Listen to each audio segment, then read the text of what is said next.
Bwana msikilizaji, ni kukaribisha kwenye hii sehemu ya 6, simulizi tamu ya kuitwa Dia Rovina. Hii ni simulizi kutoka kwa mwandishi Said JR. Mimi naitwa Uncle J Simulizi. Sasa ngoja nikukumbushe katika sehemu ya 5 pale tulipoishia.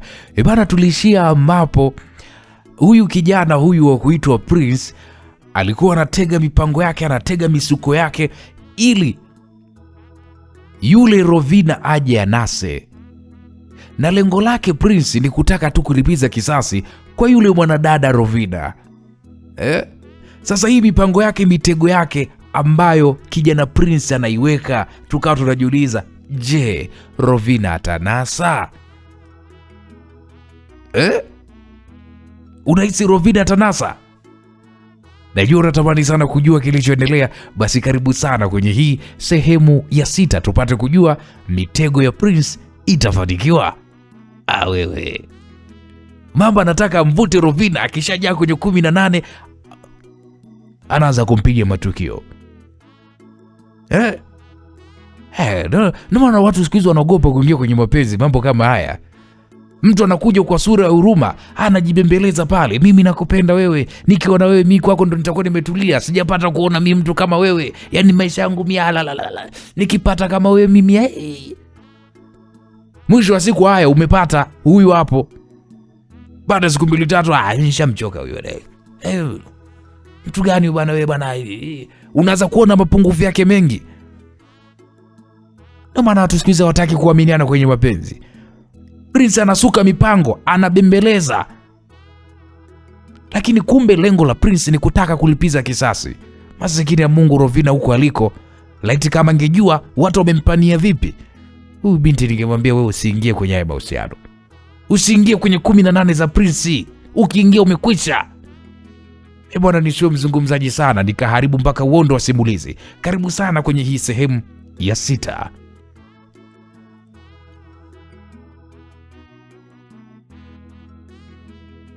Naam, msikilizaji, siku iliyofuata majira ya asubuhi, Prince akiwa katoka kufanya mazoezi ya mwili kama ilivyokuwa kawaida yake.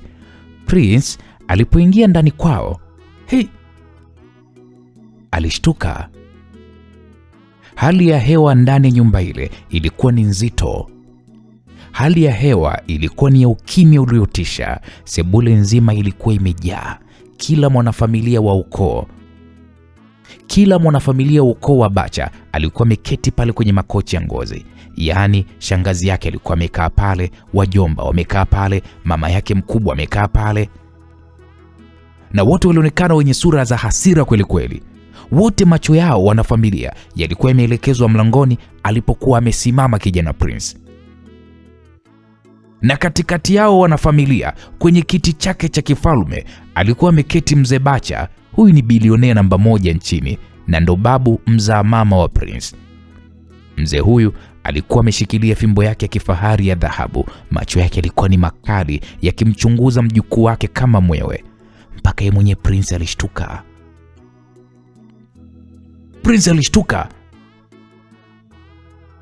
Prince aliuliza kwamba kuna nini humu ndani? Mbona kila mtu ananitazama mimi? Prince aliuliza kwa sauti ya chini iliyochanganyikana na wasiwasi. Mzee Bacha hakumjibu haraka. Aligonga fimbo yake chini mara moja. Sauti hiyo ilizunguka sebule nzima. Akamwambia, wewe, hebu sogea karibu hapa Prince. Prince, nimesema sogea hapa karibu yangu.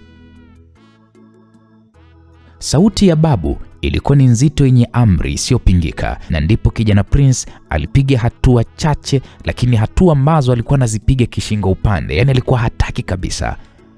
Alipofika karibu na babu yake, yani mzee Bacha, Prince alichuchumaa kidogo. Alimsogelea babu yake huku akimtazama kwa umakini. Prince alijaribu kugeuza uso akitaka kuanza utetezi wake wa kawaida.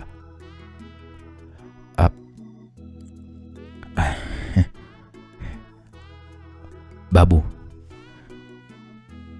unajua mimi Nyamaza! Nimesema nyamaza! Mzee Bacha alimkatisha Prince kwa sauti iliyowatetemesha hata watumishi waliokuwa mbali. Hebu nisikilize. Tena nataka unisikilize kwa umakini sana. Prince, hebu angalia hawa watu waliopo humu ndani. Angalia hawa wote waliokuwepo humu ndani. Hii ndio familia yako. Prince, hawa ndio watu wanaobeba jina unalolichafua huko mtaani. Mtazame mama yako mkubwa pale amekaa. Mtazame mjomba wako pale amekaa.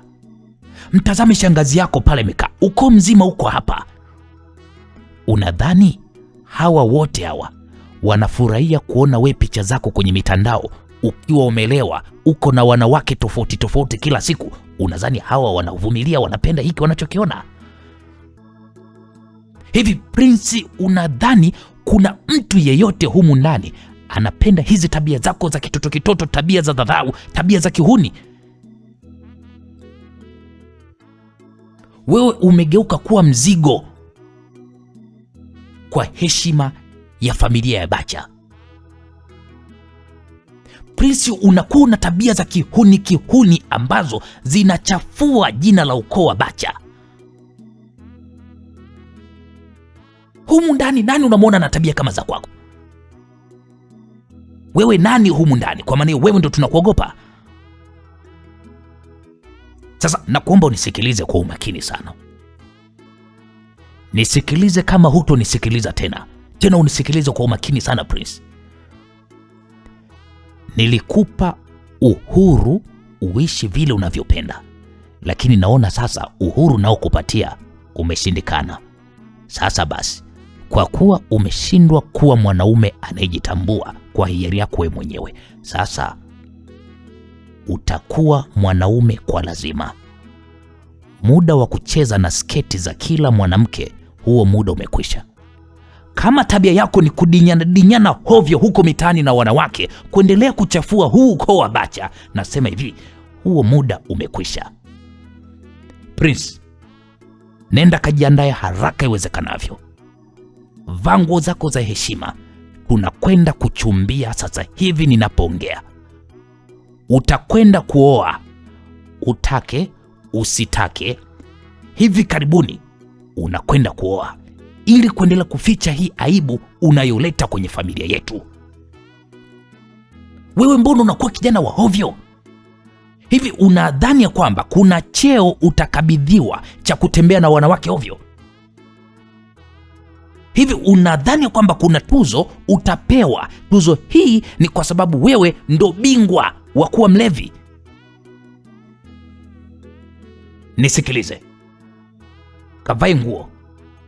Tunakwenda kuchumbia huu muda.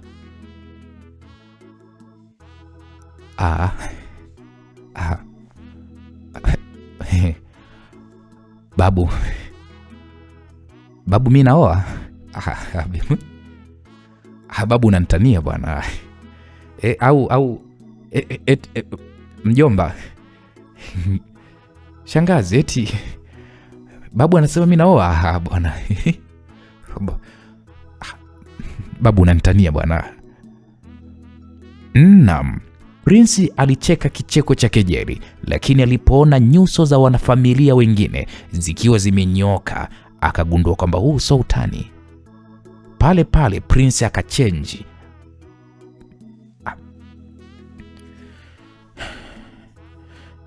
Lakini babu, hilo swala haliwezekani. Hasa babu, mimi naoaje? Yaani hau babu, mimi ni mtu mzima. Sasa swala la kuoa babu, huo ni uamuzi wangu mimi binafsi babu. Babu, hakuna mtu duniani hapa, hata uwe wewe babu, hakuna mtu mwenye mamlaka ya kunipangia nani mimi wa kuishi naye.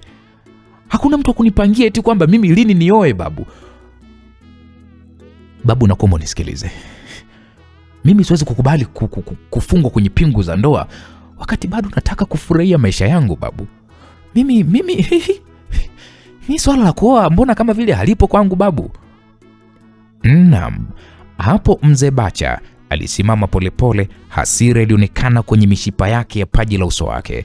Alipiga chini fimbo yake ya kifahari kwa nguvu, kiasi kwamba kelele hiyo ilimfanya mama yake na Prince azibe masikio. Wewe Prince Dastan, kama mimi ni babu yako, mzao wa marehemu mama yako, aliyekuachia huu utajiri unaotamba nao kwa uhuni wako, utafanya ninayoyasema.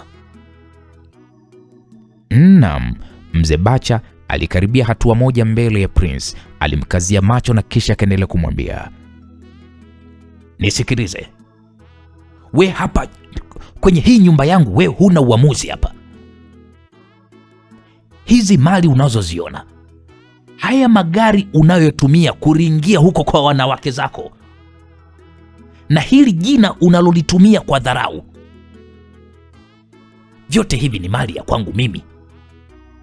Sasa Prince, kama huwezi kutii amri yangu ya kwenda kuoa na ukawa na mwanamke mwenye heshima, toka ndani ya nyumba yangu sasa hivi napozungumza. Toka ukiwa na nguo ulizozivaa tu, na kamwe hutakuwa tena sehemu ya familia hii ya Bacha. Nitakufuta kwenye urithi, na jina lako unalotumia hili la Bacha hilo jina utalisikia tu kwenye vyombo vya habari tu, hutolitumia tena. We Prince. Naam, sebule ilikuwa kimya kama makaburi. Prince alikuwa akipumua kwa kasi, machozi ya hasira yalikuwa yakimlenga. Alijua kabisa babu yake hatanii kwenye hilo. Alijua kabisa akitoka nje ule mlango bila kukubali kila anachomwambia babu yake, basi maisha yake ya anasa, madaraka na uwezo wake wa kudharau watu yangeishia hapo. Maana Prince anavimba mjini, Prince anatamba mjini kwa nguvu ya pesa ya babu yake. Hapo Prince alikuwa amenaswa. Naam, mzee Bacha aligeuka na kuanza kutembea kuelekea mlangoni. Nisikilize Prince, mimi natangulia nje kwenye magari, msafara uko nyuma. Nakupa dakika 10 tu, dakika 10 tu Prince, uwe umejiandaa, umevaa suti yako na uko kwenye gari. Tukiondoka hapa bila wewe, jua ya kwamba huna pa kurudi kwenye hii nyumba. Mguu wako mguu wangu, tunakwenda kumaliza mazungumzo ya kwenda kumooa binti utakaye kwenda kumooa. Naam, mzee Bacha alitoka nje akifuatiwa na baadhi ya wajomba zake. Prince alibaki amesimama katikati ya sebule. Alikuwa akitetemeka kwa hasira. Alitazama lile jeraha lake la bandia begani. Aise, siku yake ilikuwa imeanza kwa nuru, lakini sasa ilikuwa inaelekea kumfanya mtumwa wa ndoa asioitarajia. Baada ya dakika 10 zilizokuwa kama hukumu ya kifo kwa Prince, alitoka chumbani kwake akiwa amevalia suti ya kisasa, suti iliyoshonwa kwa ustadi wa hali ya juu. Saa yake ya dhahabu mkononi ilikuwa iking'aa, na nywele zake Prince zilikuwa zimepangwa vyema kabisa. Pamoja na muonekano huo wa kishua, uso wake Prince ulikuwa umenuna kiasi cha kutisha. Nyusi zake zilikutana na taya zake zilikuwa zimekakamaa kwa hasira iliyofichwa. Prince alishuka ngazi na kukuta msafara wa magari meusi ya kifahari ukiwa unamsubiri. Alipoingia kwenye gari la babu yake, hakusema neno Prince. Na hapo ndipo mzee Bacha alimtazama kwa jicho la pembeni, akiridhishwa na utii huo wa mjukuu wake, japo kwa kulazimishwa. Na kisha mzee Bacha alitoa ishara kwa dereva, msafara uanze. Na kweli msafara ulianza kuondoka Masaki kwa kishindo. Baada ya mwendo wa dakika kadhaa, magari yao yaliingia kwenye mtaa mmoja uliokuwa umetulia. Magari yakasimama mbele ya nyumba moja ya kawaida tu. Haikuwa nyumba ya kifahari kama ya kina Bacha, lakini ilikuwa ni nyumba nadhifu yenye bustani ndogo iliyotunzwa vyema na ukuta uliopakwa rangi safi. Baba wa familia hiyo alikuwa tayari yuko nje akisubiri huo ugeni. Alikuwa ni mzee mwenye busara aliyeonekana kuwa na heshima kubwa. Alipomwona mzee Bacha akishuka kwenye gari, nyuso zao ziling'ara kwa furaha ya kurejesha urafiki wao wa zamani. Aise rafiki yangu Bacha, unajua ni miaka mingi imepita tangu tulipokuwa tukihangaika pamoja mitaani kabla maisha haya haijatutenganisha bwana, yule mzee alisema huku akimkumbatia rafiki yake huyo wa zamani. Na ndipo mzee Bacha akasema, ni kweli kabisa ndugu yangu, unajua maisha na biashara vilituweka mbali, lakini leo mimi nimerudi nyumbani kuunganisha damu yetu. Bwana, lazima hawa vijana wetu watengeneze undugu wetu uendelee kudumu na kudumu. Naam, majibu ya mzee Bacha yalikuwa ni hivyo. Sasa wakati huo Prince ndo alikuwa anashuka kutoka kwenye gari. Prince aliposhuka kwenye gari, moyo wake ulipigwa na mshtuko, na hii ni mara baada ya kumwona mzee ambaye alikuwa akisalimiana na babu yake. Prince moyoni akajisemea, huyu si mzee Bastien, huyu si babake na Rovina huyu. Kwa mimi ndo nimekuja kuoa huku. Mzee Bastien ambaye baba Rovina naye alipotupa jicho kwa Prince alishtuka kidogo, lakini mshtuko huo hakutaka kuweza kuuonyesha kwa sababu mshtuko huo ungeleta tafurani. Babake na Rovina aliamua kuzuga kana kwamba ndo mara yake ya kwanza anamuona huyo Prince, wakati Prince anamjua tena kitambo tu. Baba Rovina alimtazama mzee Bacha na kisha akamuuliza kwamba bwana mzee mwenzangu, huyu ndo mjukuu wako Prince, ndo huyu si ndio ambaye anakuja kuoa hapa nyumbani kwangu? Wala hujakosea kabisa mzee mwenzangu, huyu unayemwona huyu ndo mjukuu wangu, anaitwa Prince, ambaye leo ndo nimemleta hapa kwako kuja kuchukua jiko. Mzee Bastien alimtazama tena Prince kwa uso wa furaha, kitu ambacho kilizidi kumchangaza. Yani hata Prince mwenyewe akawa anashangaa, huyu babake Rovina vipi, mbona kana nitabasamulia? Watu wana nini hawa wazee hawa?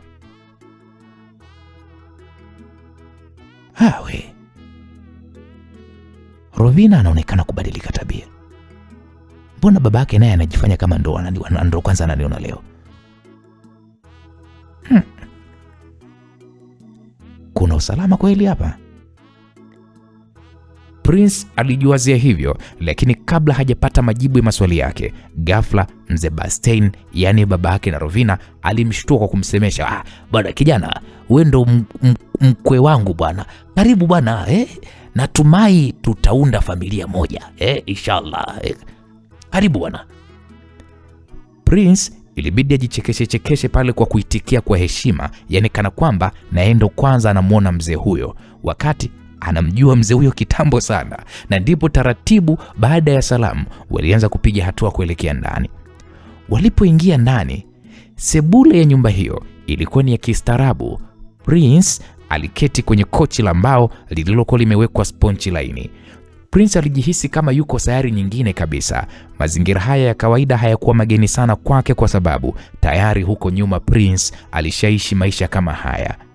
Maongezi yakaanza kwa bashasha, huku wazee wakikumbushia enzi zao za ujana, hadi pale ambapo baba Rovina alipogeukia upande wa chumbani na akamwambia mke wake, Mama Janeti, hebu tafadhali mlete binti yetu bwana, ili mgeni wetu aweze kumwona. Bwana, inabidi mkwe hapa aone mke anayekwenda kumwoa bwana, hebu kamuite binti yetu. Kauli hiyo ilimfanya Prince sasa akae sawa. Prince sasa hapo akawa na tabasamu. Prince nuru usoni ikaonekana, ni kama mtu vile aliyeokota lundo la dhahabu barabarani. Kwa kuwa Prince alikuwa anajua kabisa ya kwamba huyu mzee Bastien huyu ni baba mzazi wa Rovina, aliamini kabisa ya kwamba binti ambaye anakwenda kuitwa huko ni Rovina. Kwa hiyo hata alivyokuwa analazimishwa kuja kuoa, kumbe alikuwa anakuja kulazimishwa kumwoa Rovina. Moyoni mwake kusema ukweli, huyu kijana alifurahi sana. Akaona sasa ndo anaenda kumpata Rovina, tena anakwenda kumpata kiurahisi kabisa pasipo hata kutumia nguvu nyingi. Unajua, Prince akamtazama kwanza babu yake. Hapo Prince alikuwa na furaha mno moyoni, akarejesema, babu, babu umecheza kama Pele. Babu, mimi nilikuwa natamani sana huyu mtoto mzee Bastien huyu nimpate. Babu, umenirahisishia kazi. Yaani babu, kama ungeniambia nakuja kumwoa Rovina, hata tusingegombana.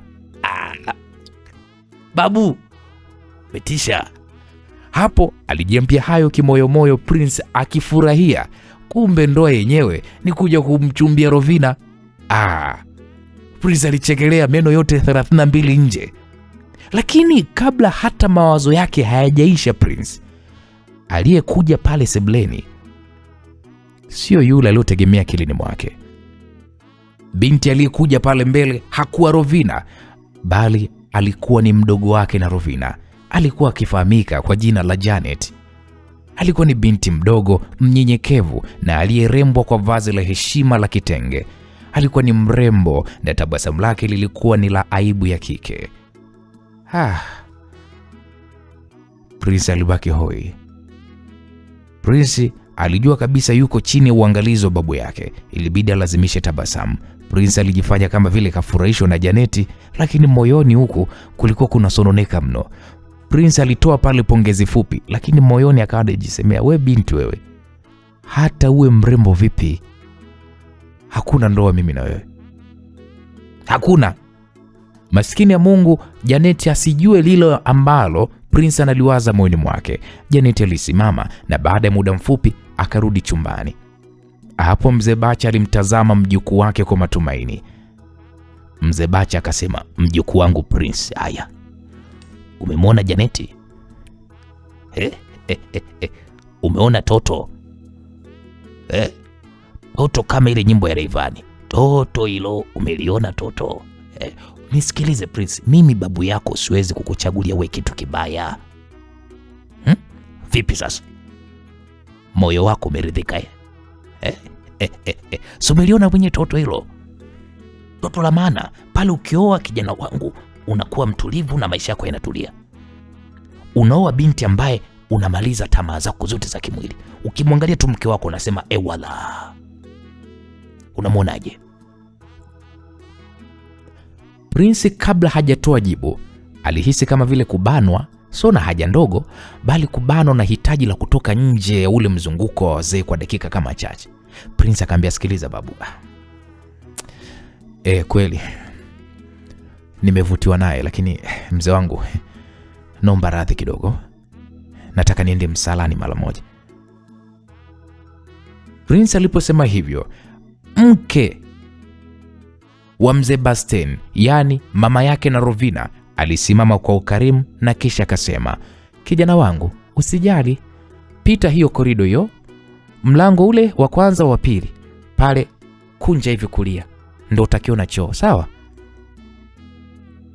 Kweli Prince alisimama, alianza kutembea kuelekea koridoni, lakini hapo Prince akili yake ilikuwa inawaza na kuwazua kwamba ina maana babake Rovina ana watoto wawili. Mbona Rovina ili hakuwahi kumwambia kama ana mdogo wake wa kike?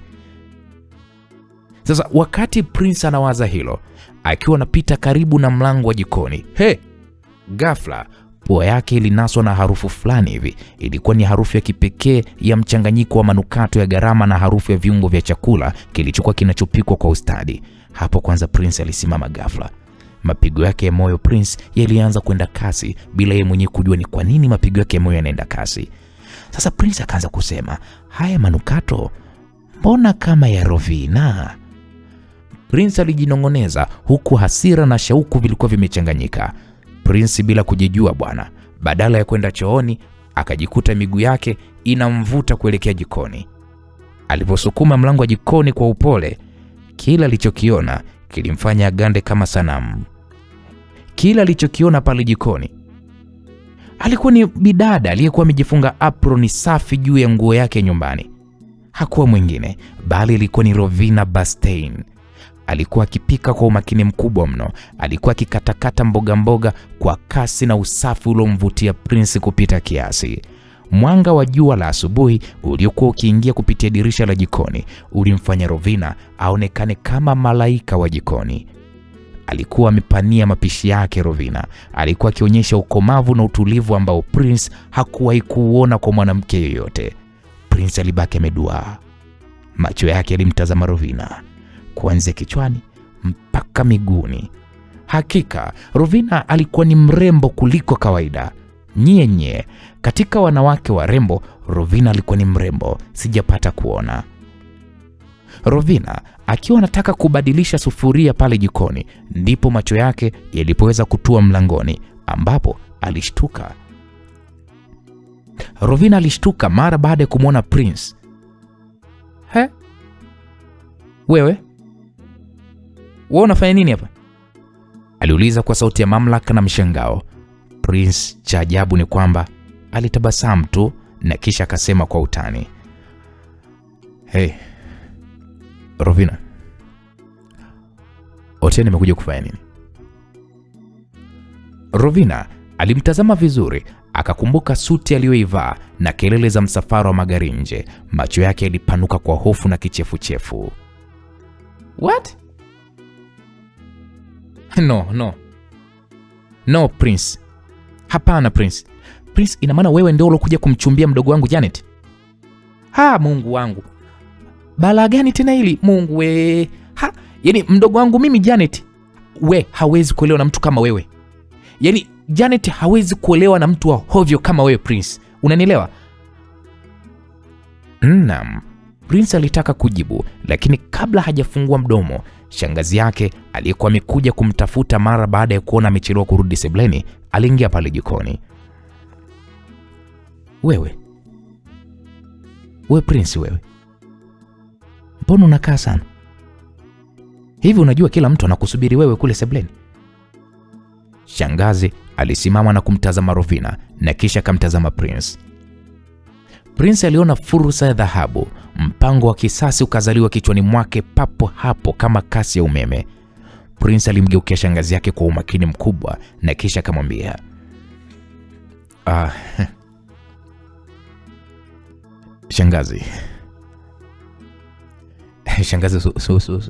Shangazi, unaona na mimi mwanao. Na pia shangazi, mimi unaniamini pia? Ndio nakuamini Prince. Lakini kuna nini? Mbona kama vile unaanza kunishangaza? Basi shangazi, nakuomba ufanye kitu kikubwa sana kwa ajili yangu leo. Yaani shangazi, kama kweli unataka mimi nioe, alafu shangazi, kama kweli unataka mimi nitulie kwenye ndoa yangu, shangazi, mimi namtaka huyu binti. Namtaka huyu binti alisimama hapa jikoni. Simtaki yule mdogo wake shangazi. Mimi shangazi, na kuahidi nikimpata huyu,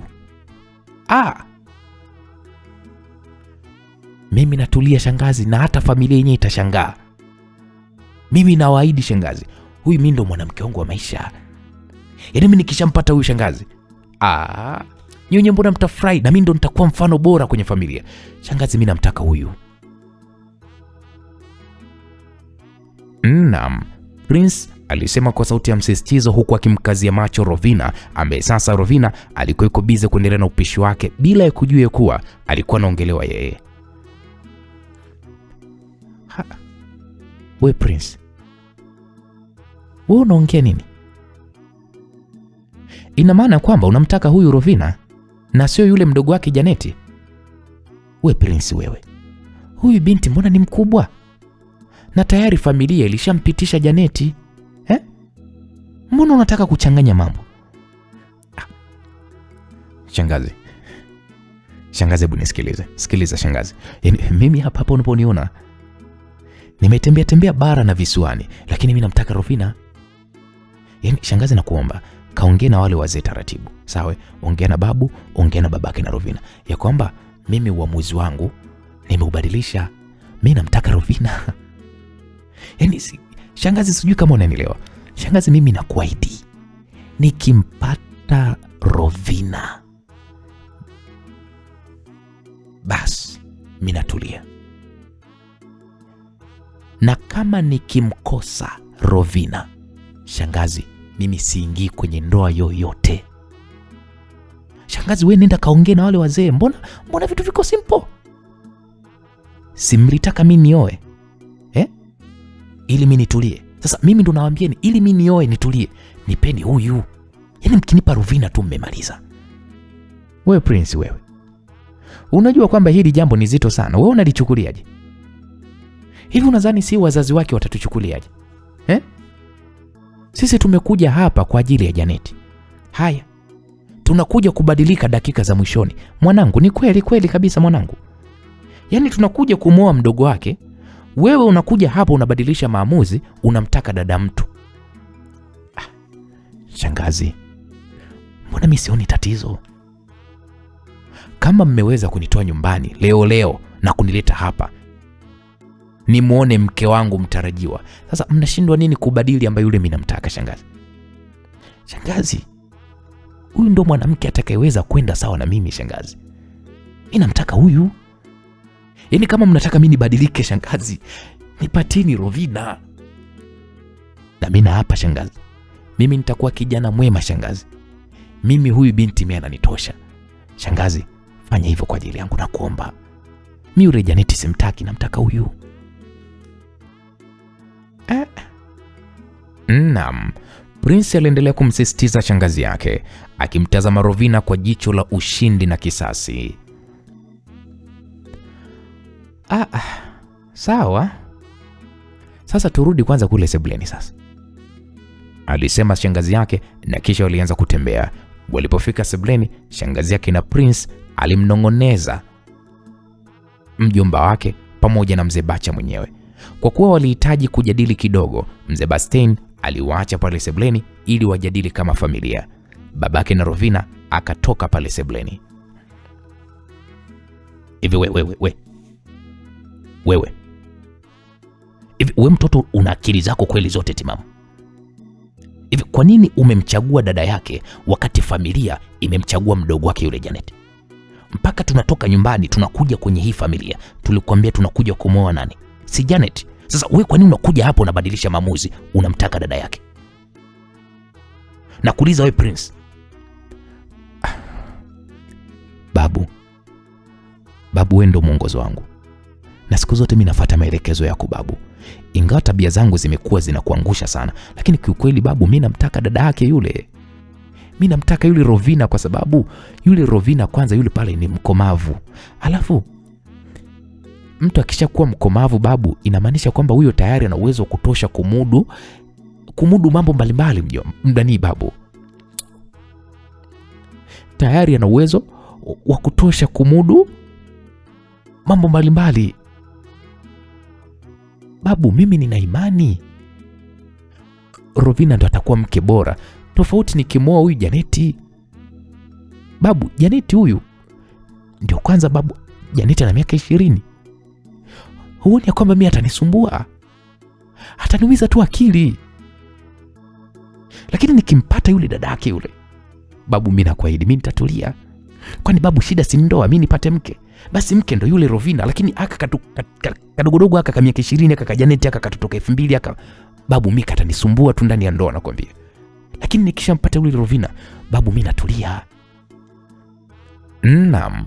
Hapo mzee Bacha alimtazama mjukuu wake kwa jicho la tafakari, na kisha akamwambia, hivi wewe unachokisema hiko kimetoka moyoni mwako ama umeongea kwa sababu zako binafsi?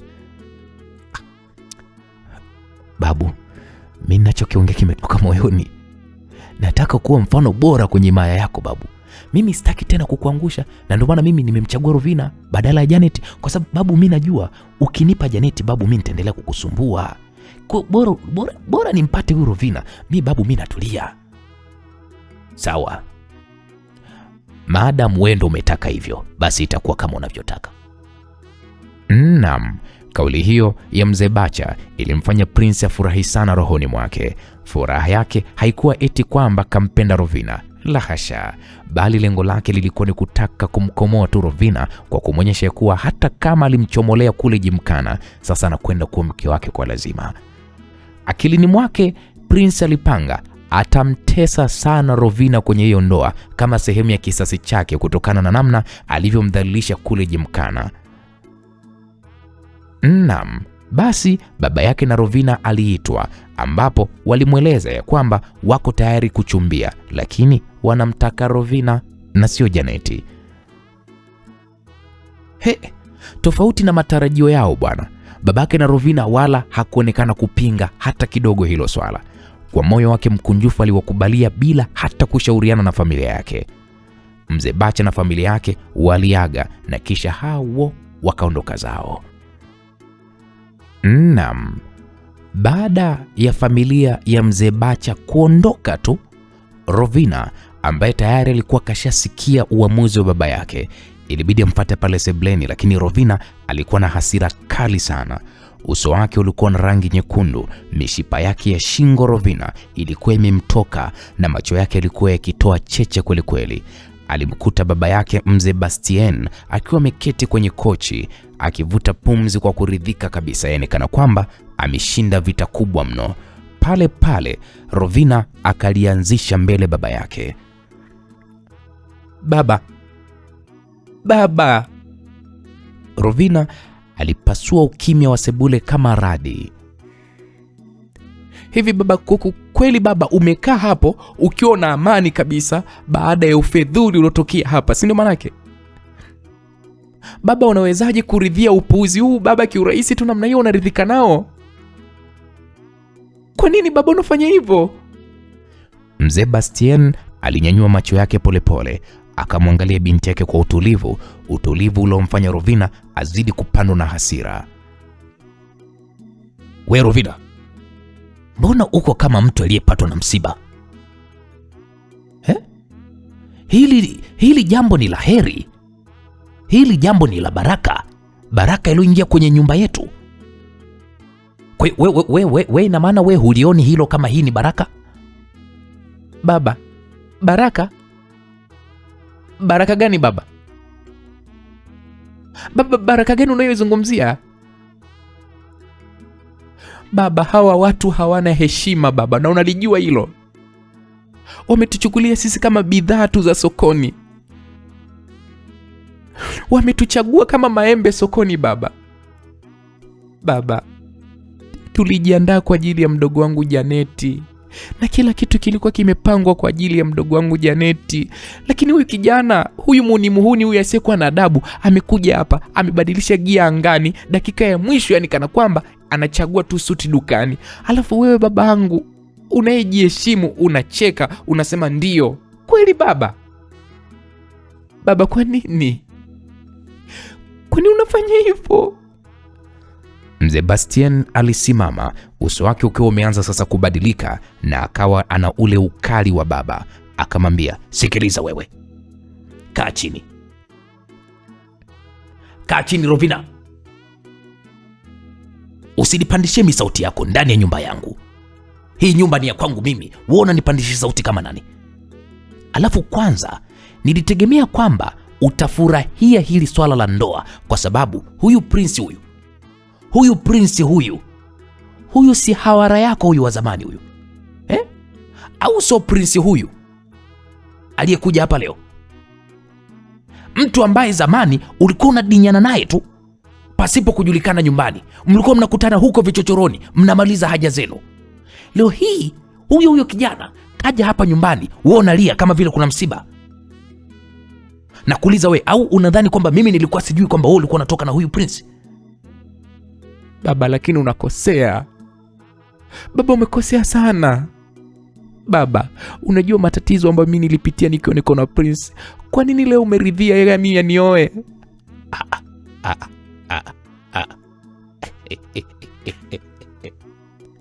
Hivi we mtoto wewe, una shida gani kwani? Mimi wakati chozi linanitoka, wewe uolewe na yule kijana Stefan, mwanaume mwenye maisha yake, mwanaume mwenye mali zake. Wewe si ndo ulitoroka we nyumbani wewe? Ulitoroka, ulikimbilia wapi? Si ulikimbilia kwa Prince ambaye hakuwa na mbele wala nyuma. Ulikataa kuolewa na Stefan, ukachagua kuzurula na dunia. Ukazurula dunia nzima na huyo unayemwita muhuni. Ulikuwa unazurula naye huko. Huyo Prince ambaye leo unamwita muhuni ndio ulikuwa unazunguka naye duniani, unatamba naye, mnafanya starehe zenu za kishenzi. Sasa leo hii huyo Prince amekuwa na maisha ya kifalme, amekuja hapa anataka kukuoa wewe. Wewe leo hii unakataa? He, wewe mtoto wewe. Wewe ni kuelewaje? Nisikilize. Utaolewa naye. Baba, mimi sitaki kuolewa. Unasemaje? Baba, Prince ni kijana asiyekuwa na utu. Baba, Prince namjua vizuri. Prince mimi ni mwanafunzi wangu chuoni. Kitu pekee wanachokijua yeye na familia yake ni pesa. Unadhani sijui maisha yake? Kila kukicha na kashfa za umalaya mtandaoni. Leo yuko na huyu, kesho yuko na yule. Ni kijana mwenye dharau, kiburi na anayeamini kwamba kila kitu kinawezekana kwa kununuliwa. Baba, mimi ni mwanamke niliyejijenga. Nina elimu, nina misingi yangu. Siwezi kuolewa na kijana ambaye ni damu ya moto, ambaye bado ananyonya maziwa ya utajiri wa babu yake. Baba, mimi siwezi. Nisikilize wewe. Tena nisikilize vizuri. Usizungumzie tu utu hapa. Hii ni Dar es Salaam hii. Hapa ni mjini binti yangu. Utu haushibishi. Utu hauondoi njaa. Sijui kama unanielewa nachokiongea. Yaani wewe unazungumzia elimu yako. Haya, sawa. Hiyo elimu yako ya ualimu wa chuo kikuu itakupa mshahara gani wa kuweza kuikwamua hii familia kwenye lindi la umaskini? Hii ni fursa ambayo kila mwanamke huko nje anaipigania kuipata. Kila mwanamke mtaani anatamani japo kutazamiwa na Prince Dastan. Wewe umeletewa posa mlangoni, unadengua, wewe sitaki ndoa, Prince muuni. Wewe Princess alikuwa hawara yako, mbona unijibu? Lakini baba, hii sio baraka. Baba, huu ni utumwa. Huu ni utumwa baba. Prince hajanichagua kwa sababu ananipenda. Prince amenichagua kwa sababu anataka kunikomoa. Kuna kitu kilitokea kati yetu na anataka kutumia ndoa hii kama gereza. Na wewe baba, mbona unamsaidia kunifunga hizo pingu? Kwani unafanya hivi baba? Mimi namsaidia Prince kukutengenezea wewe maisha. Hebu wewe jitazame jinsi ulivyo. Aya, sawa. Wewe binti yangu una miaka mingapi? Nakuuliza, una miaka mingapi? Si una miaka 28 wewe. Kesho na kesho kutwa unaingia miaka 30. Sasa wewe unadhani ukishakuwa mshangazi wa miaka 30, nani atakuja kukupigia hodi hapa kukuomba wewe uwe mke wake ukiwa uko tayari umeshaanza kuchunda? Wanaume wanatafuta wasichana wadogo kama Janeti mdogo wako. Sasa wewe umepata hii fursa, miaka yako 28, ushazeeka. Treni mwisho wa reli. Hii ndio fursa yako ya mwisho kupata mume mwenye hadhi na uwezo. Hivyo unadhani mwanaume kama Prince mwenye uwezo atatoka wapi kukufuata mtu kama wewe? Wewe unajipia gani sasa hivi? Au wewe unataka kubaki hapa nyumbani ili sasa na wewe uwe mzee wa hapa nyumbani? Sio maana yake? Naongea na wewe. Maneno ya baba yake yalimchoma Rovina kama mkuki. Dhana ya kwamba umri wake ndo unamfanya awe bidhaa iliyopungua thamani ilimuumiza mno. Kwa hiyo baba, unaniuza kwa sababu nina umri wa miaka 28. Unaniuza ili upate pesa za kina Bacha. Baba, umekosea sana. Na si kwangu tu. Umemuua Janeti kisaikolojia. Janeti alikuwa na hii ndoto. Tangu asikie Prince anakuja, alikuwa na furaha.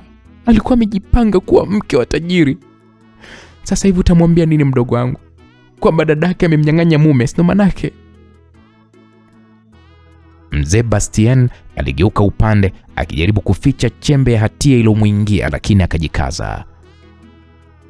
Wewe nisikilize. Mimi sina makosa. Prince ndiye aliyesema anamtaka binti mkubwa. Yeye ndo muoaji. Yeye ndiye mwenye mali. Ana haki ya kuchagua anayemtaka. Janeti bado ni mdogo. Sawa. Atapata mwingine. Lakini wewe huna muda wa kupoteza. Yaani wewe unaweza ukasema sasa hivi bado ipo siku mimi nitaolewa, bado muda wangu utafika. Utafika lini? Wewe huna muda wa kupoteza. Baba, kondo Janeti atapata mwingine, si ndio? Janeti alikuwa ameshajenga picha ya maisha yake. Sasa hivi uko chumbani analia kwa sababu ya dharau za huyu prince wako. Prince ametuchezea shere na wewe umekubali kucheza mziki wake.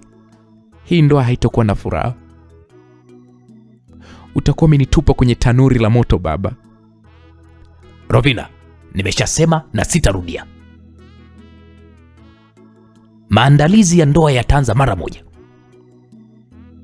Utakubali kuolewa na Prince Dastan, iwe kwa hiari au kwa lazima.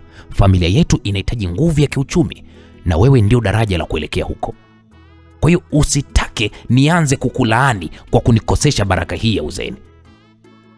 Huyo Prince unayemwita muhuni ndiye atakayekuwa mume wako na ndiye atakayekupa heshima ya kuitwa mke wa Bacha. Badala kuendelea kuwa single, masikini anayehangaika tu huko barabarani asieleweka, wewe utakwenda kuwa mume. Au unapenda nyimbo zile za wasanii? I'm single. I'm single. Wewe unadhani kuwa single ni sifa?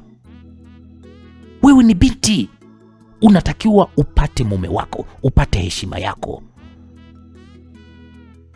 Haya, wewe unataka kuwa single, hizo haja zako za mtoto wa kike unazimalizia wapi? Huyo mwenyewe aliyoimba hiyo nyimbo I'm single, leo hii yuko na nani? Si yuko na Kajala kule. Amekimbia wewe single. Wewe unadhani kuwa single ni sifa? Naam. Rovina alirudi nyuma hatua mbili. Alimtazama baba yake kama mtu asiyemjua. Baba, unazungumzia heshima. Huwezi kupata heshima kutoka kwa mtu asiyekuheshimu baba. Unafikiri pesa zao zitanunua amani yangu? Leo umenionyesha kwamba mimi sio binti yako bali mimi ni mtaji. Okay, sawa, nitaolewa na huyo prince wako ili uokoe hiyo familia unayosema, lakini baba, usitegemee kuona tabasamu langu kwenye hilo ndoa. Lakini pia tusilaumiane kwa nitakachokwenda kukifanya kwenye hiyo ndoa. Rovina aligeuka na kukimbilia chumbani mwake. Alibamiza mlango kwa nguvu, kitu kilichofanya picha ya ukutani tikisike. Mzee Bastien alibaki sebleni. Alishusha pumzi ndefu, ingawa alikuwa ameshinda mzozo huo. Lakini maneno ya Rovina kuhusu utu yalikuwa kijirudia kichwani mwake, lakini aliyafukuza haraka kwa kuwaza juu ya kadi za mwaliko na utajiri uliokuwa unakuja mbele yao. Naam. Ndani ya chumba chake, Rovina alianguka kitandani na kuanza kulia kwa uchungu. Alijiona mnyonge, alijiona amesalitiwa na baba yake, na zaidi ya yote alihisi hofu ya kukabiliana na maisha mapya chini ya paa moja na Prince Dastan, kijana aliyemchukia kwa moyo wake wote, lakini sasa ndiye aliyekuwa mmiliki wa hatima yake. Baada ya dakika kama 10 akiwa katika hali ya huzuni, bado ghafla katikati ya kilio chake alisikia sauti iliyomfanya ashtuke na akakaa wima pale kitandani. Ilikuwa ni sauti ya kitu kizito cha mbao kikianguka na kugonga sakafu. Sauti hiyo ilitoka chumba cha pili, chumba cha mdogo wake ambaye ni Janeti. Janeti, Rovina aliita kwa sauti ya wasiwasi, akifuta machozi yake kwa haraka mno. Janeti, uko sawa mdogo wangu? Kimya kilitanda. Rovina alihisi baridi ya ghafla ikipita kwenye uti wa mgongo wake. Alisimama na kukimbilia mlangoni kwa Janeti. Alijaribu kugeuza kishikio cha mlango, lakini kilikuwa kimefungwa kwa ndani. Ilibidi Rovina agonge kwa nguvu huku akiwa anaita, Janeti, Janeti, fungua mlango. We Janeti, unafanya nini uko ndani? Bado hapakuwa na jibu. Mapigo ya moyo ya Rovina yalianza kwenda mbio kama mwanariadha. Bila kupoteza muda, Rovina alikimbilia nje ya nyumba yao, akielekea upande mwa dirisha kwenye chumba cha Janeti. Mapazia yalikuwa yamevutwa kiasi, lakini kulikuwa kuna nafasi ndogo iliyomruhusu Rovina aweze kuchungulia ndani. Kila alichokiona kilimfanya apige yowe la hatari lililopasua anga la mtani kwao. Mungu wangu! Janeti! Janeti alikuwa ananing'inia katikati ya chumba chake. Alikuwa amejifunga mtandio wake wa kitenge kwenye boriti ya paa, na chini yake ile sturi ya mbao aliyokuwa ameikanyaga ilikuwa imeangukia upande. Miguu yake Janeti ilikuwa ikirukaruka hewani kwa unyonge, akitapatapa kuvuta pumzi za mwisho. Baba, mama, njoni haraka, Janeti anajiua. Rovina alipiga kelele huku akikimbia kurudi ndani. Alikumbuka mahali ambapo baba yake huweka funguo za akiba kwenye drawer ya jikoni. Alizichukua kwa mikono inayomtetemeka. Rovina alihangaika kuchukua funguo sahihi huku akiwa analia. Hapo ndipo mzee Bastien pamoja na mkewe walitoka mbio mbio, nyuso zao zikiwa zina hofu kweli kweli. Wewe kuku, kuna nini Rovina? Janeti amejitundika. Rovina alipiga kelele akifungua mlango wa chumba cha Janeti kwa nguvu. Waliingia ndani kwa kishindo, na hapo ndipo mzee Bastien alipomuinua Janeti kwa juu ili kuweza kulegeza ule uzi uliokuwa na mkaba shingoni. Huku Rovina alikuwa anachukua mkasi uliokuwa huko juu ya meza, akakata ule mtandio kwa haraka mno. Janeti alianguka mikononi mwa baba yake, mwili wake ukiwa umeregea, uso wake ukiwa umeanza kubadilika rangi na kuwa blue. Alikuwa amepoteza fahamu kabisa. Mungu wangu. Janeti mwanangu usiniache mama yako. Mama yake alipiga kilio cha kusikitisha, akimtikisa binti yake ambaye hakuwa akipumua vizuri. Hebu mpelekeni kwenye gari haraka sana. Mzee Bastien aliamuru hivyo. Sauti yake ilikuwa ikitetemeka kwa mara ya kwanza. Alimbeba huyu binti yake na kisha akaelekea kwenye gari lao kuukuu, gari lililokuwa limechoka kweli kweli. Wakakimbia kuelekea hospitali jirani, huku ving'ora vya hofu vikilia ndani ya mioyo yao. Walipofika hospitalini, Janeti alichukuliwa haraka na madaktari. Aliingizwa kwenye chumba cha dharura, yani ICU. Rovina, mzee Bastien pamoja na mama yao walibaki nje ya korido. Kila mmoja alikuwa na mawazo yake, lakini kwa Rovina hofu ilikuwa imegeuka kuwa sumu ya hasira kali inayochemka. Alimgeukia baba yake aliyekuwa amekaa kwenye benchi la hospitali akiwa ameinamisha kichwa mikononi mwake. Umeridhika sasa baba, si ndio? Umeridhika kuona damu yako wewe mwenyewe ikitaka kupotea kwa ajili ya tamaa yako ya utajiri baba, si ndo manake? Rovina, usiseme hivyo. Nisemaje sasa baba? Wataka nisemaje? Baba, haya yote yamesababishwa na huyo prince wako na familia yake yenye umaskini wa roho. Kama alikuwa hamtaki Janet, kwa nini walikuja kutoa posa kwa ajili yake? Kwa nini walimpa matumaini binti mdogo asijua fitina za dunia? Walimfanya mdogo wangu ajione ni malkia anayeenda kuolewa na mfalme, na kisha dakika za mwisho wanamvua taji mbele ya wazazi wake na kusema kwamba tunamtaka dada yake. Baba, ukakubaliana na hilo? Rovina alipiga teke kiti cha plastic kilichokuwa kipo karibu yake. Baba, kubali ukatae. Prince ni muuaji. Ameua furaha ya mdogo wangu na sasa amekaribia kuua uhai wake. Na we baba, umeshiriki katika hili kwa kutaka pesa zao. Uliona fursa ya kubadilisha maisha yako, ukasahau utu wa mwanao. Angalia sasa, binti yako anapigania uhai wake kwa sababu ya dharau za mtu mmoja na yahisi ya kwamba anaweza kununua kila kitu. Lakini mwanangu, mimi nilikuwa nataka tu mustakabali mzuri kwa ajili yenu nyinyi mabinti zangu. Mustakabali gani baba, kwenye jeneza ama? Huyo Prince Bacha ndiye chanzo cha kila kitu. Amekuja kwenye maisha yetu kama laana. Na naapa kwa Mungu, kama kitu chochote kibaya kikimtokea mdogo wangu Janet, nitahakikisha Prince Bacha analipa kwa kila tone la machozi ya mdogo wangu. Sitakubali kuolewa na huyo mnyama, na siwezi kuingia kwenye nyumba iliyojengwa juu ya damu na maumivu ya mdogo wangu. Mama Rovina ambaye alikuwa amekaa kimya huku akilia, aliona hali inazidi kuwa mbaya. Alijua Rovina akizidi kupiga kelele hospitalini hapo wangeweza kutolewa nje. Mama huyu ilibidi asimame. Alimshika mkono binti yake Rovina kwa nguvu na kisha akamwambia, binti yangu, hebu njoo hapa. Mama yake alisema hivyo kwa sauti ya upole lakini yenye msisitizo. Mama, hebu niache. Baba lazima aelewe ya kwamba amekosea. Nimekwambia njoo hapa mwanangu. Mama yake alisisitiza na kuanza kumvuta Rovina kuelekea mlango wa kutokea kule uwani mwa hospitali hiyo ambapo kulikuwa kuna utulivu kidogo. Walipofika nje kwenye hewa safi ya mchana, mama yake alimkumbatia Rovina kwa nguvu. Rovina alijitupa kifuani mwa mama yake na alianza kulia kwa sauti. Uchungu wote ulikuwa ukimtoka. Hebu sikiliza binti yangu Rovina. Mama yake alianza kwa kusema hivyo huku akimfuta machozi. Najua ya kwamba una hasira binti yangu. Una haki ya kuwa na hiyo hasira ulionayo. Baba yako amekuwa na shinikizo kubwa mno la kiuchumi. Baba yako amekuwa na shinikizo kubwa la kiuchumi na urafiki wake na huyo mzee Bacha umemfanya ndo awe kipofu kabisa. Lakini Janet yule ni mdogo. Moyo wake ni kama kioo, umepasuka kwa urahisi. Lakini wewe ni mkubwa mwanangu. Wewe ndio nguzo ya nyumba hii sasa hivi.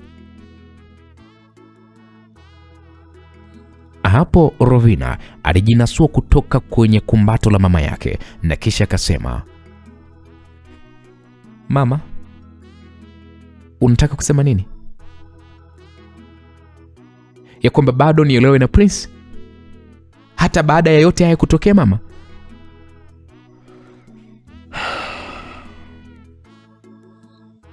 Rovina,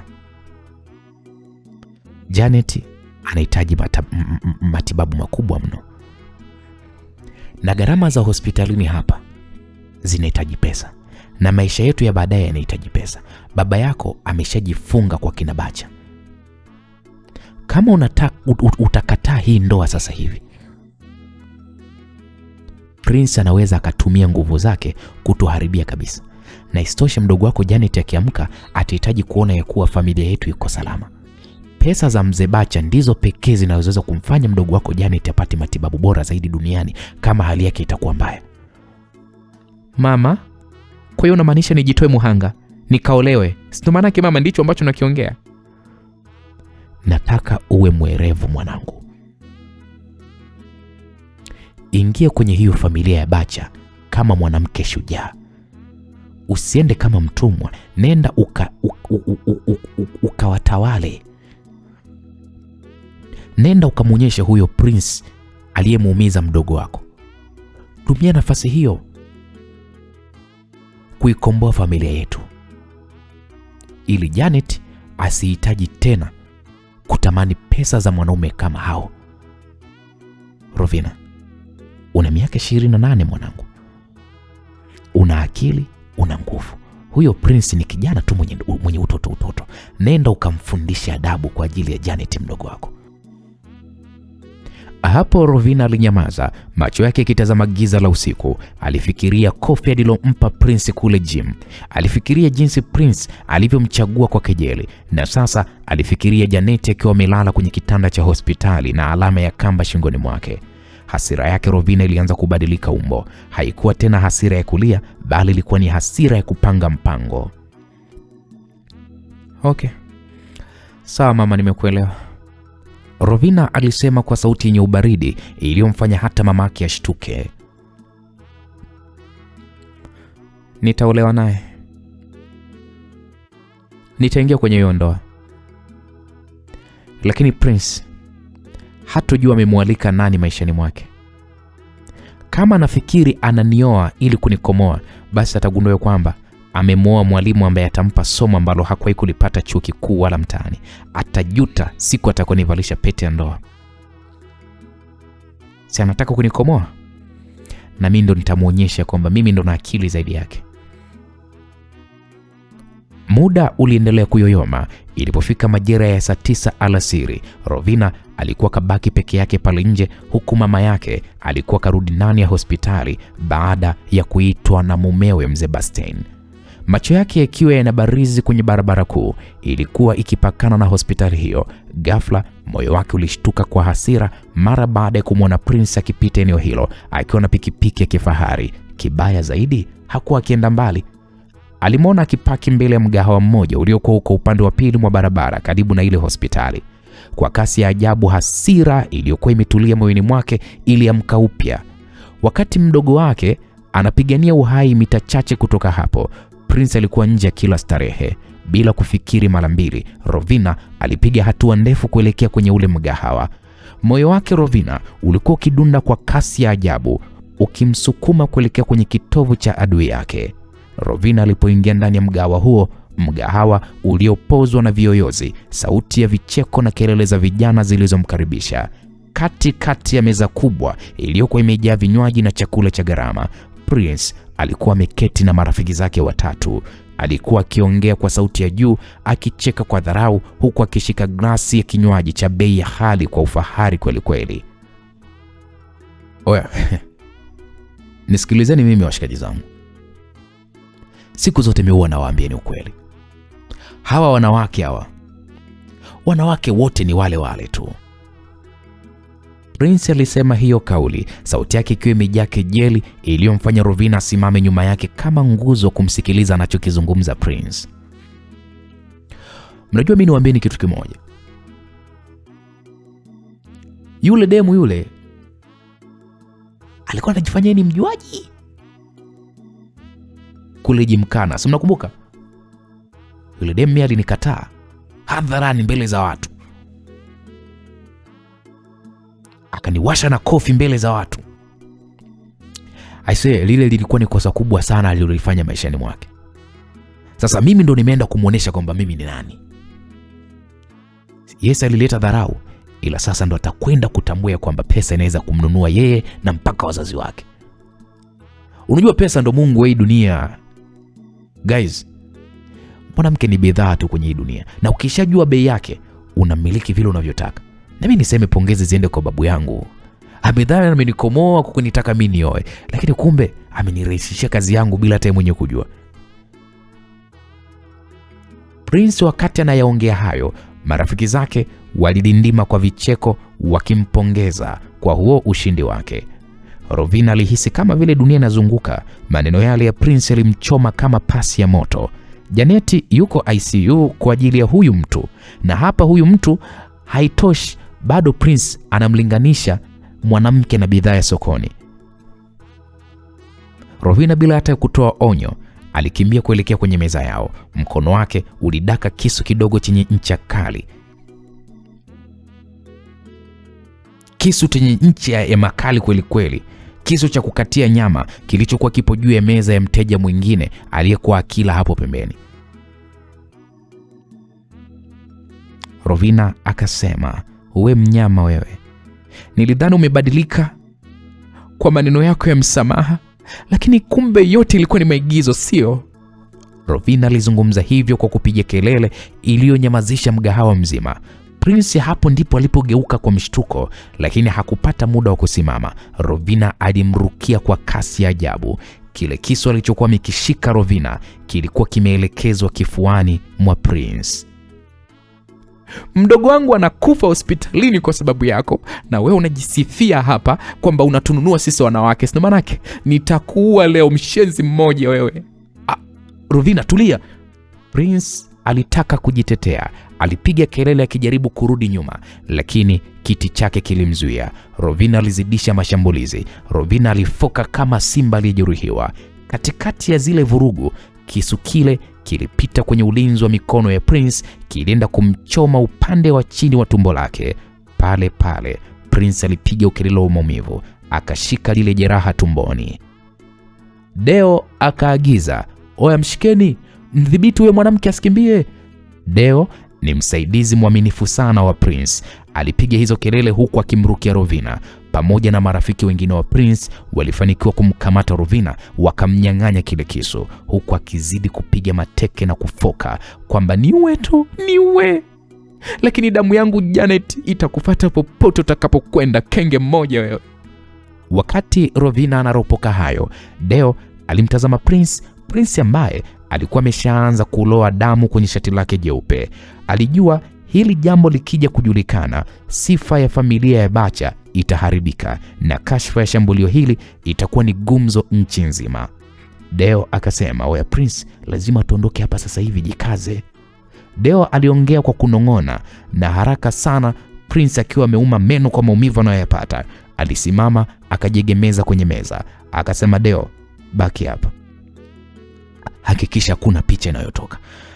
Hakikisha kamera za CCTV zinafutwa na kila mtu aliyekuwa hapa ananyamazishwa. Nitatumia gari langu, nitaondoka na huyu mwenda wazimu." Deo akasema, "Sawa boss, gari lako lipo nyuma ya mgahawa. Nenda, ile pikipiki mimi nitarudi nayo mimi nyumbani." Prince akiwa na jeraha lake amelishikilia pale tumboni, ilibidi amshike Rovina mkono kwa nguvu. Alimvuta kuelekea nje kwenye gari lake la kifahari lililokuwa limeegeshwa pembezoni. Alimfunga pingu za mikono ambazo mara nyingi alizitumia kwa utani na wanawake wake, na akamtupa kwenye kiti cha pembeni ya dereva, na kisha aliketi upande wa dereva. Alijaribu kudhibiti yale maumivu ya kile kisu. Akawa anamwambia Rovina, "Utajuta kwa hiki ulichokifanya."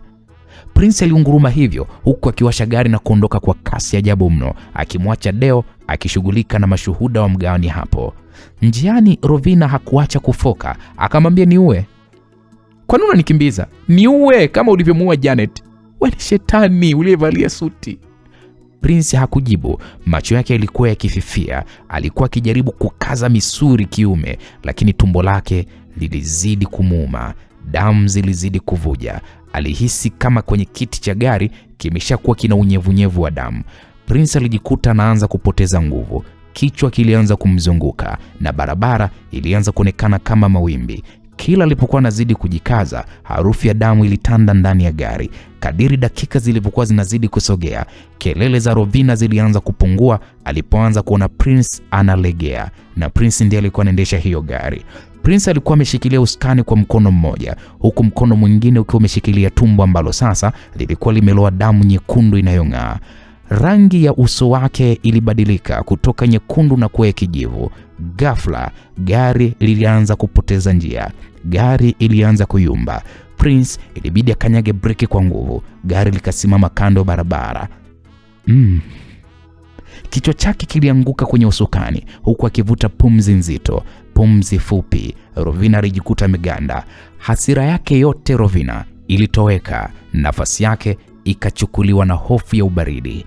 Alimtazama Prince na kisha katazama mikono yake iliyokuwa ina madoa ya damu. Pale pale Rovina akaita, "Prince." Aliita kwa sauti ya kutetemeka,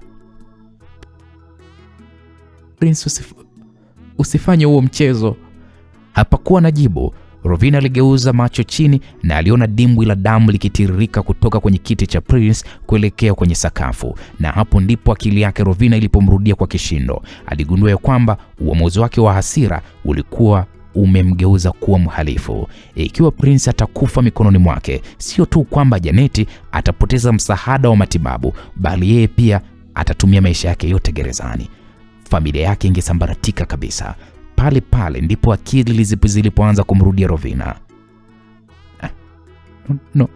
No. Hapana. Mungu wangu. Nimefanya nini? Rovina alianza kupagawa. Alihangaika pale na pingu zake mpaka akafanikiwa kuzifungua, na hii ilikuwa ni mara baada ya kupata funguo kwenye kochi la gari. Haraka sana alimvuta Prince kutoka kwenye kiti cha udereva.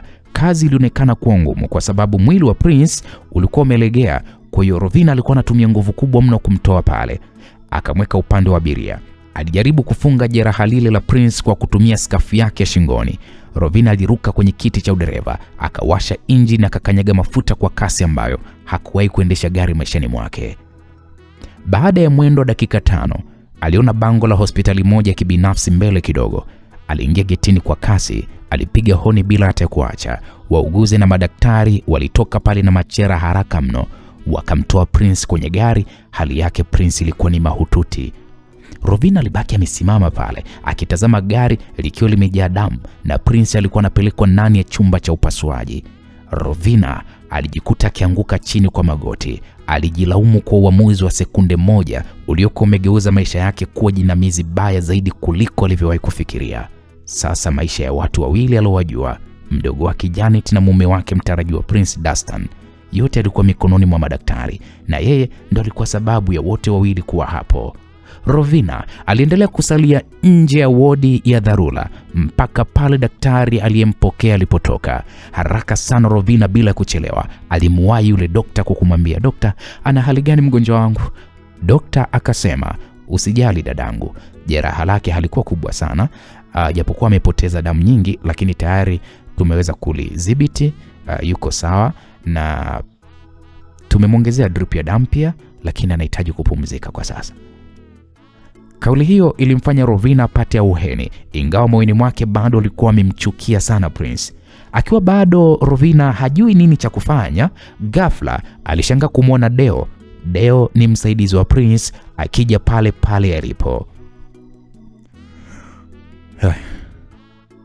"Ana hali gani?" aliuliza Deo kuulizia hali ya Prince, na ndipo Rovina akasema, "Ana bahati sana, Mungu akampa uhai wa kuendelea kuishi. Tena bora umekuja, baki na wewe shetani wako. Mimi nikiendelea kuwa hapa nitammalizia, yani nitamuua. Vitu vyake vipo kwenye gari, shika huo funguo." Wewe. Hebu subiri kwanza. Unataka kwenda wapi? Wewe kama nani mpaka uniulize? Sikiliza Rovina. Sikia, ulichokifanya ni kitu cha hatari sana. Nimefanya kila niwezalo kuzuia hili swala lisisambae mitandaoni. Kwa hebu tulia kwanza hapa.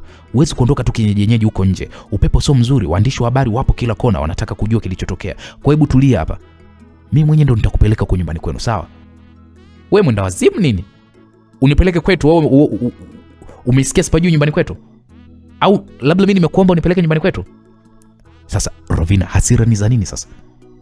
Unajua kwa nini na hasira? Na tena huyo mjinga wako akiamka, mwambie hiki nilichomfanyia, yani ilikuwa ni rasharasha tu.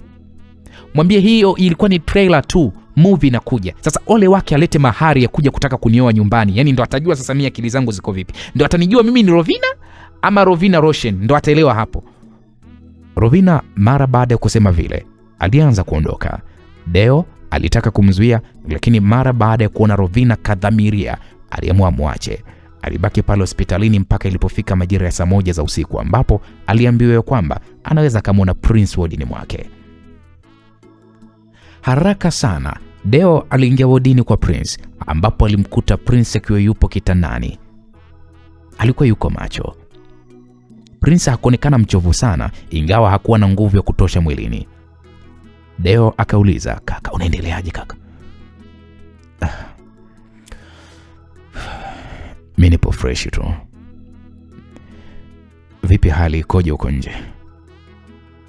"Bwana, hali huko nje ipo shwari. Nimefanikiwa kudhibiti kila kitu kaka." "Okay, sawa. Inabidi tuondoke sasa hapa hospitalini." "Kaka, lakini daktari bado hajatoa ruhusa ya kuondoka." "Nisikilize Deo. Sitaki babu awe na maswali mengi sana. Najua babu yangu kipindi hiki atakuwa ananiwinda ili kuona kama ni kweli nimedhamiria kubadilika kitabia." "Kaka, unajua kama ni kuhusu hilo, tayari mimi mbona nimeshajishughulikia. Wala babu hawezi kuuliza usiku wa leo. Yani hawezi kukuulizia kabisa usiku wa leo kaka. Ni bora tukaendelea kubaki hapo hospitalini." "Okay, sawa. Vipi kuhusu yule Rovina?" "Rovina alikuleta hapo hospitalini, ila kwa sasa kashaondoka."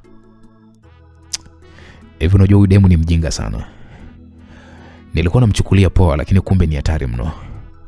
Sasa nitampa funzo ambalo atatamani kufa kuliko kuendelea kuishi." "Oe Prince, sikiliza Prince. Mimi Prince sijui lengo lako hasa ni nini kwa yule demu. Lakini mimi kwa upande wangu naona ni bora tu ukaachana naye tu. Yule demu kaa naye mbali kaka." "Unataka nikae naye mbali? Kwa nini nikae naye mbali?" "Sikiliza bro. Mimi nimepata taarifa. Baada ya wewe kumchagua Rovina, wakati ulitakiwa ukamoe mdogo wake. Nasikia bwana mdogo wake huyo sijui Janet sijui alitaka kujiua kwa kujinyonga. We Deo, unasemaje? Yaani ina maana hii ndio sababu iliyomfanya Rovina anishambulie kwa kisu, sio maana? Ndio hivyo kaka. Maana anasema unatakiwa ukae naye mbali Rovina. Yule demu kavurugwa mwanangu. Yule demu kwa alichokifanya leo, yule demu ashindwe kukuua ndugu yangu. Yaani yule ukimoa yule anaweza akakuwekea hata sumu kwenye chakula kaka.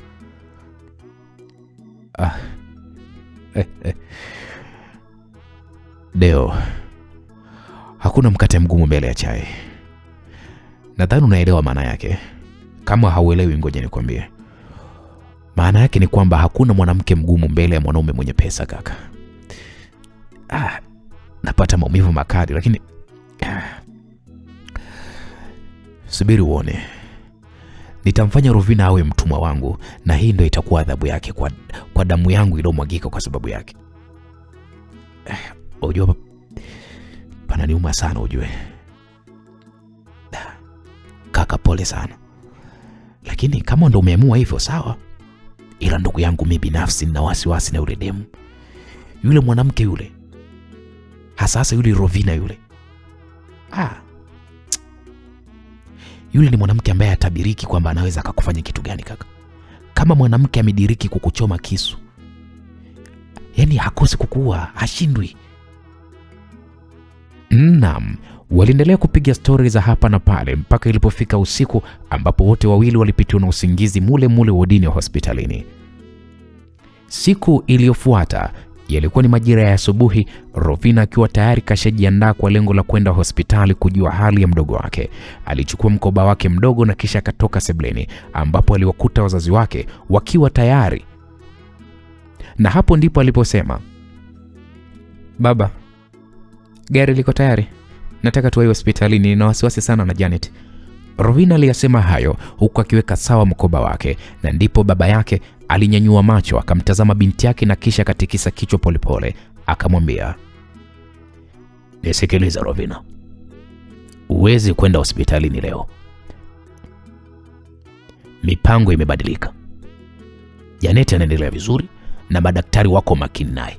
Leo wewe na mama yako mtaelekea Bunju kwa shangazi yako mkubwa. Ni lazima ukaandaliwe, maana taratibu za ndoa yako wewe na Prince zimeshashika kasi. Kwa hatuna muda wa kupoteza."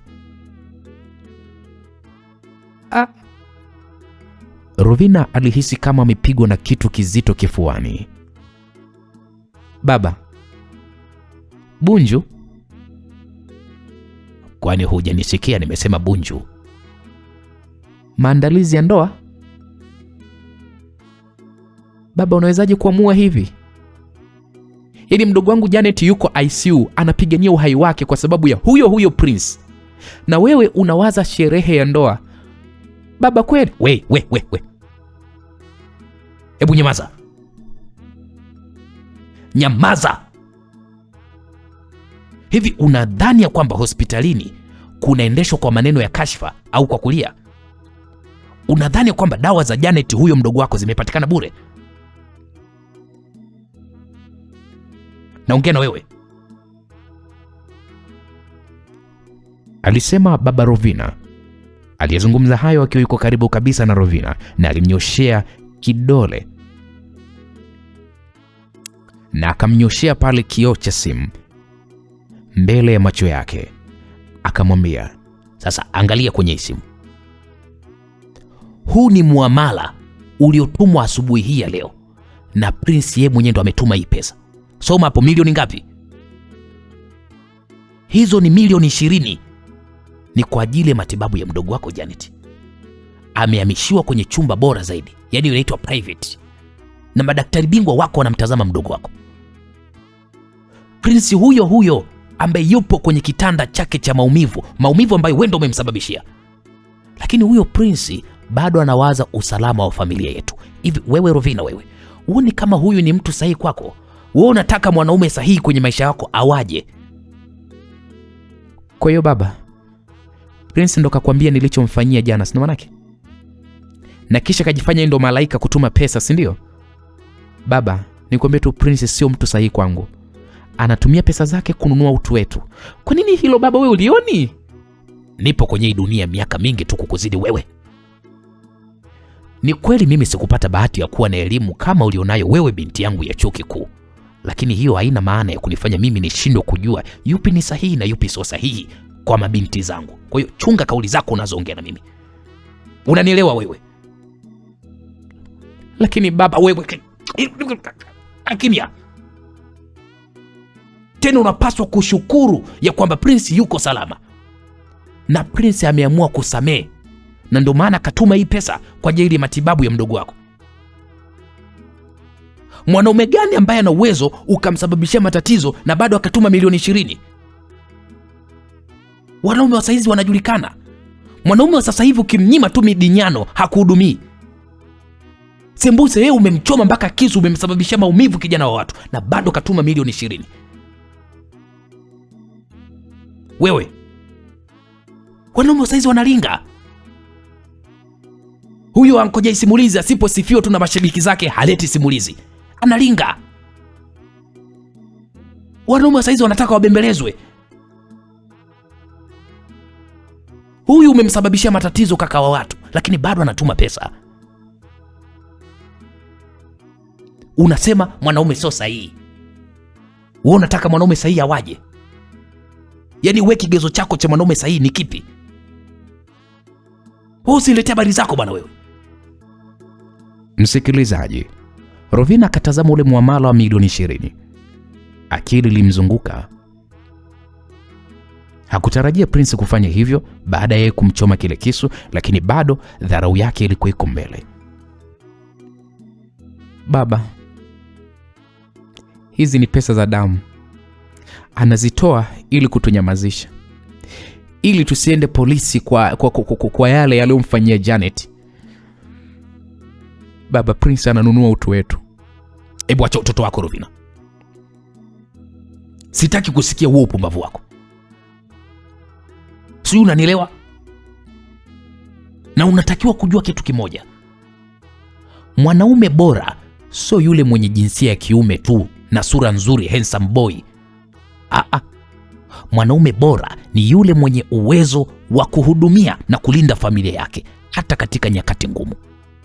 Prince amethibitisha kwamba yeye ni daraja la mafanikio yako na kizazi chako kijacho. Bila hizi pesa, Janet yule mdogo wako angekuwa anasubiri huruma ya madaktari wa serikali. Lakini baba wewe, nimekwambia sitaki kusikia neno lingine bwana wewe. Wewe vipi bwana wewe? Utakwenda Bunju.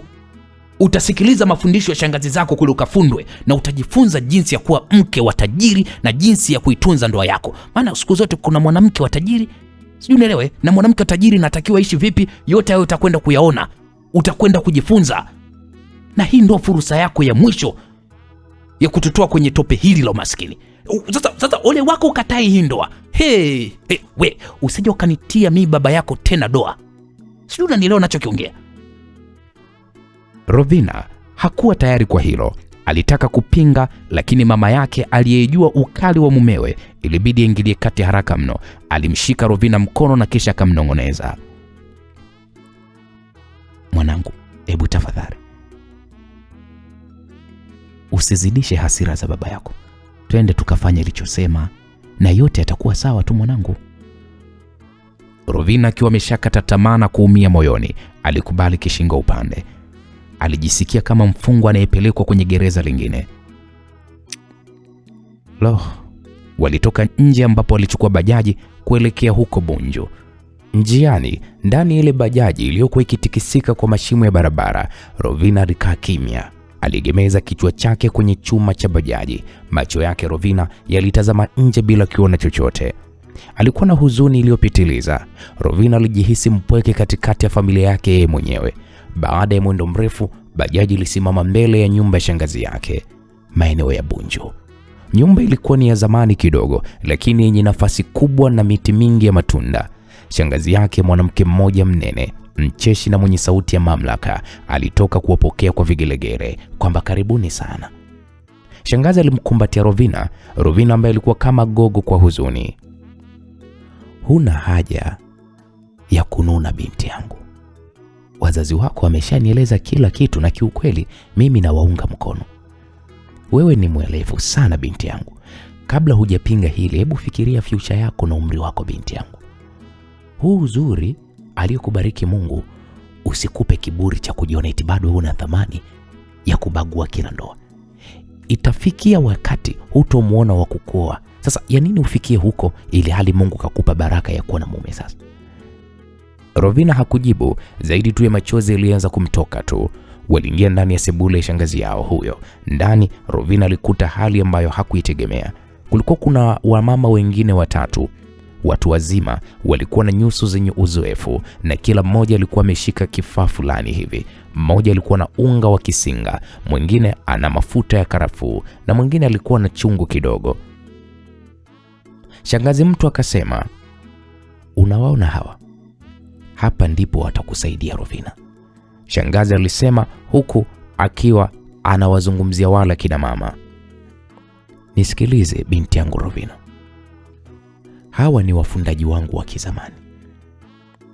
Watakufundisha jinsi ya kumtuliza mwanaume kama Prince. Watakufundisha siri za chumbani na jinsi ya kummiliki mumeo kwa akili na sio kwa kutumia nguvu kama unavyofanya wewe. Msikilizaji, masikini Rovina hakuwa na chaguo lingine zaidi ya kukubali tu. Alianza kufundwa, lakini akili yake muda wote haikuwa pale ndani. Siku ziliendelea kusogea mbele.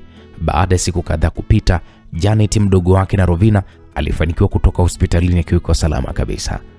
Kutokana na lile lililotokea, baba yake mzee Bastien aliamua kuweza kumpeleka Janet Mwanza kwa mdogo wake yeye, yani nyumbani kwa babake mdogo na Janet. Huku Dar es Salaam, maandalizi ya harusi yaliendelea kupamba moto. Kadiri siku zilivyozidi kusogea, ndivyo Rovina alivyozidi kuchanganyikiwa. Moyoni mwake hakuwa tayari kabisa kwa harusi hiyo, ingawa kila mtu alikuwa kimwonea wivu kuwa kapata bahati ya kuolewa na mwanaume tajiri sana. Umasikini kwenye familia yao sasa ni bye bye. Hatimaye Jumapili, siku ya harusi yao, iliweza kufika. Siku hiyo ilianza kwa joto la vuguvugu ndani ya moyo wa Rovina. Harusi ilikuwa imepangwa kufanyika kwenye moja ya kanisa kubwa huko Mwenge. Hivyo maandalizi yalikuwa ni makubwa sana. Watu walikuwa ni wengi. Kulikuwa kuna viongozi wakubwa wa serikali, wafanyabiashara pamoja na watu maarufu. Kila mtu alionekana kuwa na furaha isipokuwa Rovina tu. Ilipofika mchana wa saa 8, ukumbi wa harusi ukiwa umefurika maelfu ya watu. Prince Dastan akiwa kwenye suti kali ya gharama aliingia akiwa na wapambe waliomfuata kwa nyuma. Dakika chache baadaye, bibi harusi Rovina Bastien naye aliweza kuingia.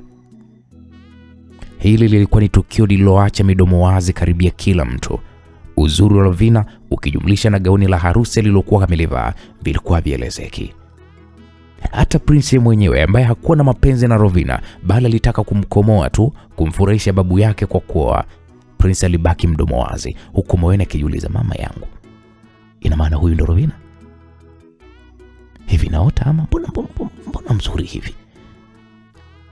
Mpaka Rovina anafika mbele ya ukumbi wa kanisa, bado mawazo ya Prince yalikuwa mbali sana, yakisanifu uzuri ule wa ajabu ambao hapo mwanzo aliuchukulia kawaida tu. Kwa kuwa kila mtu, hasa walengwa wote, walikuwa tayari kanisani, utaratibu wa kufungisha ndoa hiyo ukaanza. Sasa unaambiwa kwa Rovina haya yote yalikuwa kama ni ndoto tu. Mwili wake ulikuwa uko ndani ya kanisa, lakini Rovina akili yake haikuwa hapo kabisa. Na kila alipokuwa anamtazama Prince, moyoni mwake Rovina alikuwa kipando na hasira maradufu. Je, unaiona ndoa ya Prince na Rovina itakuwa ni ndoa ya namna gani? Lakini kabla ya kwenda mbali huko, je, unaiona hii ndoa itafungwa kweli? Mimi na wewe hatujui. Hivyo msikilizaji, tukutane katika sehemu ya 7, mzigo mtamu wa kuitwa Dia Rovina. Mimi ninayekusimulia huu mzigo unaitwa Uncle J. Mzigo umetayarishwa na kuandaliwa na mwandishi Saidi JR. Asante kwa timu yako, tukutane wakati mwingine. Bye bye.